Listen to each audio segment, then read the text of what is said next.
하나님의 말씀 창세기 13장 18절. 이에 아브라함이 장막을 옮겨 헤브론에 있는 마므레 상수리 숲풀에 이르러 거하며 거기서 여호와를 위하여 단을 쌓았더라. 오늘의 주제는 바라봄에 의해 결정나는 구원이란 말씀을 드리겠습니다. 오늘 성경절에서 이에는 어떤 이유에 의해서 행동의 결과가 산출될 때 나오는 말입니다. 그러면 어떤 이유 때문에 이해가 붙었나요? 창세기 13장 11절. 그러므로 롯이 요단 온 들을 택하고 동으로 옮기니 그들이 서로 떠난지라. 지금 있는 장소는 아브라함과 롯 양쪽이 다 대단히 중요한 장소인 것입니다. 이 장소를 중심으로 해서 가나안의 동서남북이 결정나고 장소가 중심에서 온 땅의 멀고 가까움이 설정이 됩니다. 창세기 12장 8절에 거기서 베델 동편 산으로 옮겨 장막을 치니 서는 베델이요 동은 아이라. 그가 그곳에서 여호와를 위하여 단을 쌓고 여호와의 이름을 부르니. 그리고 아브라함과 롯은 하란 땅 그들의 고향을 버리고 왔기 때문에 지금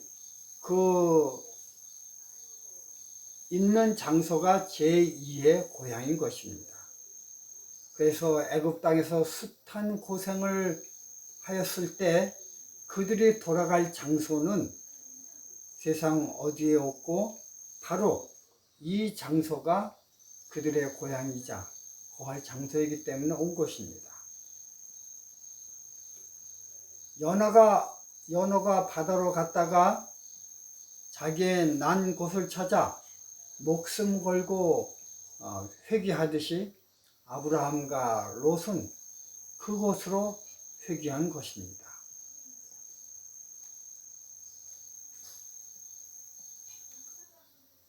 그렇기 때문에 공평하게 롯만 떠나면 안 되는 것입니다. 아브라함도 그것을 떠나야 됩니다. 창세기 14장 11절에 롯이 떠난 지가 아니라 각자 똑같이 떠났다라고 하는 것입니다. 그 후 롯은 그것을 중심으로 해서 동쪽으로 떠났고 아브라함은 그것을 중심으로 해서 남쪽으로 떠난 것입니다.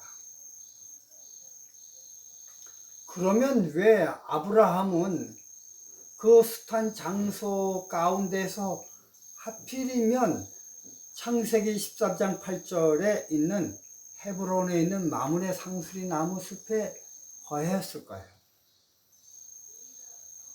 그곳을 거처로 삼은 이유가 무엇일까요?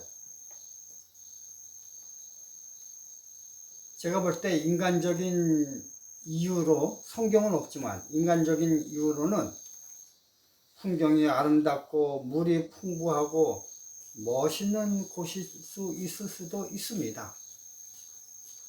그러나 성경은 영의 책입니다. 영적으로 이유가 있어야 되지 육적으로 이유가 있으면 안 되는 것입니다. 육적으로 이유가 있는 곳은 이유는 성경에는 기록되지 않습니다. 요한복음 11장 14절에서 16절에 보면요. 빌립이 나다나엘을 찾아 이르되 모세가 율법에 기록하였고 여러 선지자가 기록한 그 일을 우리가 만났으니 요셉의 아들 예수니라. 나다나엘이 가로되 나사렛에서 무슨 선한 것이 날 수 있느냐.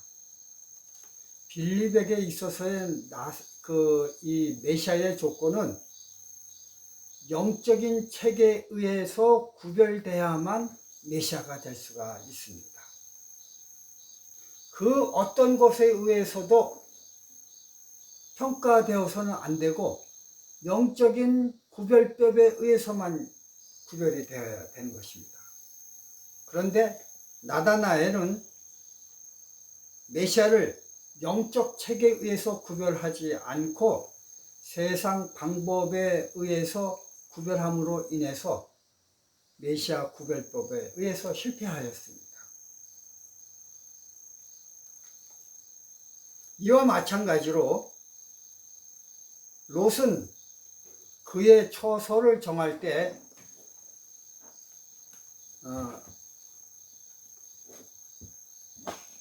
영적인 의미를 부여해서 정하지 않고 경제적인 논리에 의거하여서 결정을 하였습니다. 그러나 반대로 아브라함은 경제적인 논리에 의해서 결정하지 않고 영적인 논리에 의해서 그가 거할 장소를 선택하였습니다. 우리가 오늘 이 시간 그것을 찾아보겠습니다. 창세기 22장 1절, 2절과 4절. 그 일 후에 하나님이 아브라함을 시험하시려고 그를 부르시되 아브라함아 하시니 그가 가로되 내가 여기 있나이다. 여호와께서 가라사대 내 아들 내 사랑하는 독자 이삭을 데리고 모리아 땅으로 가서 내가 내게 지시하는 한 산 거기서 그를 번제로 드리라. 제3일에 아브라함이 눈을 들어 그것을 멀리 바라본지라. 하나님이 아브라함에게 가나안 땅을 주신 것은 그 땅이 젖과 꿀이 흐르는 살기 좋고 경제적으로 이익이 남는 땅이기 때문에 준 것이 아닌 것입니다. 영적으로 하늘나라를 표상하기 때문에 준 땅인 것입니다. 그러므로 아브라함이 살 곳으로 결정한 것은 영적인 체험이 있는 곳이어야만 되는 것입니다. 아브라함이 가나안에 온 목적인 아들을 낳겠다는 약속이 이루어져 헤브론에 살게 되었습니다. 그러나 그 아들도 육적인 아들이 되면 안 되고 영적인 아들이 되어야만 됩니다. 그래서 그 육적인 아들을 영적인 아들로 승화시키기 위해 하나님께서는 아브라함에게 그 아들을 번제로 드리라고 한 것입니다. 즉 아브라함의 아들 이삭이 예수님을 표상하는 일과 겹쳐져야 공통적으로 겹쳐지는 일이 있어야 되는 것입니다. 헤브론에서 하나님이 아들 이삭을 번제로 드리라고 했을 때 그 명령을 순종하여 헤브론에서 이삭을 번제로 드리러 가는 순간 아브라함의 의식 속에서는 아들이 죽었다라고 생각이 되어야 그 100세에 난 소중하기 그지없는 아들을 죽일 수가 있습니다.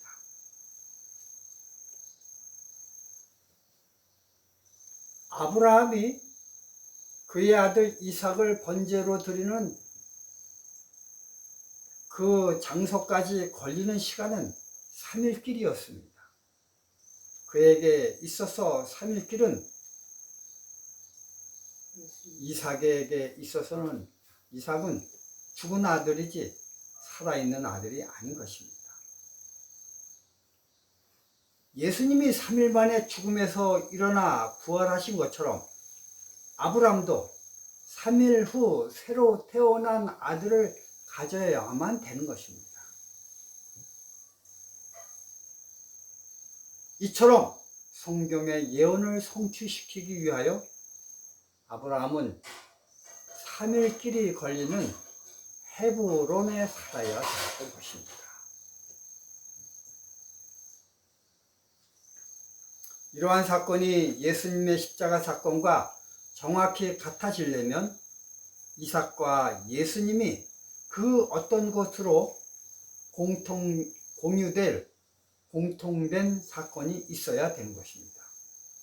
그래서 하나님은 아브라함에게 3일 길을 가서 번제를 드리라고 했고, 그 3일 길을 가서 드리는 장소가 창세기 22장 2절에 보면 모리아 땅이라고 했습니다.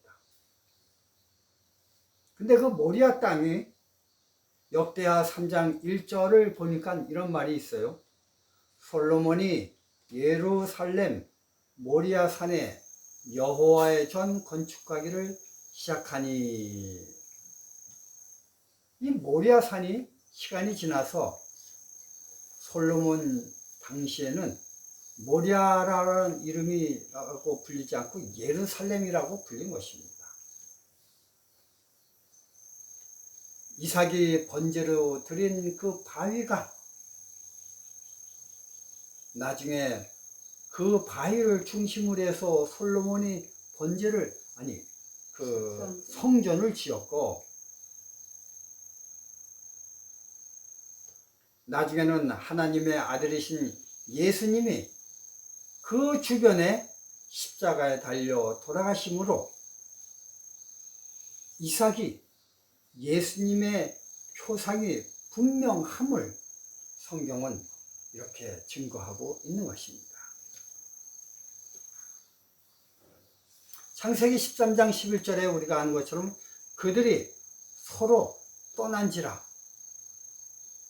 여기서 떠나면서 롯은 경제 논리에 의거하여 그의 거할 집을 정하였습니다. 그러나 아브라함은 신앙의 논리에 의해서 그의 묵을 장소를 결정한 것입니다. 그래서 롯의 기록을 아무리 살펴봐도 롯이 단을 쌓았다라는 말은 없습니다. 그러나 아브라함은 자기가 살 장소를 결정한 후에 단을 쌓았다라는 기록을 우리는 성경을 통해서 보게 됩니다. 이러한 생각의 차이로 인해서 아브라함은 그토록 소망하는 메시아 되시는 예수님을 아들을 통해서 경험하게 된 것입니다. 이제 순결하다고 하는 남은 무리도 재림이 임박한 이 시대에 롯과 아브라함처럼 분리되는 과정을 맞이하게 됩니다. 성경은 이 분리에 대해서 여러 번 말씀을 하셨습니다. 양과 염소, 열처녀 비유해서 미련한 처녀와 슬기로운 처녀, 알곡과 가라지 등 정말 많은 것을 분리를 얘기를 하고 있습니다. 창세기 13장 14절 롯이 아브라함을 떠난 후에 가나안 땅을 종과 횡으로 다니게 한 후 그 모든 땅을 후손에게 주신다고 재차 말씀하셨습니다.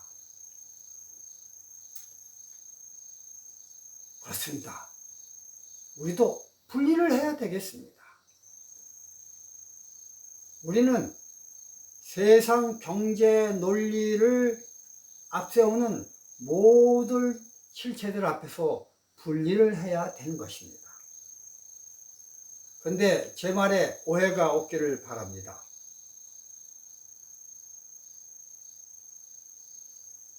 불교처럼 모든 세상에서 떠나라는 말이 아닌 것입니다. 너희는 먼저 그의 나라와 그의 의를 구하지 않는 실체에서 떠나라는 것입니다. 살면서 먼저 하나님을 생각하고 바라보지 않는 것으로부터 떠나라는 것입니다. 구조와 선지자 상권 80쪽에 이런 말씀이 있습니다. 바라봄으로 변화하는 것이 인간의 마음의 법칙이다. 다시 한번 제가 읽을게요.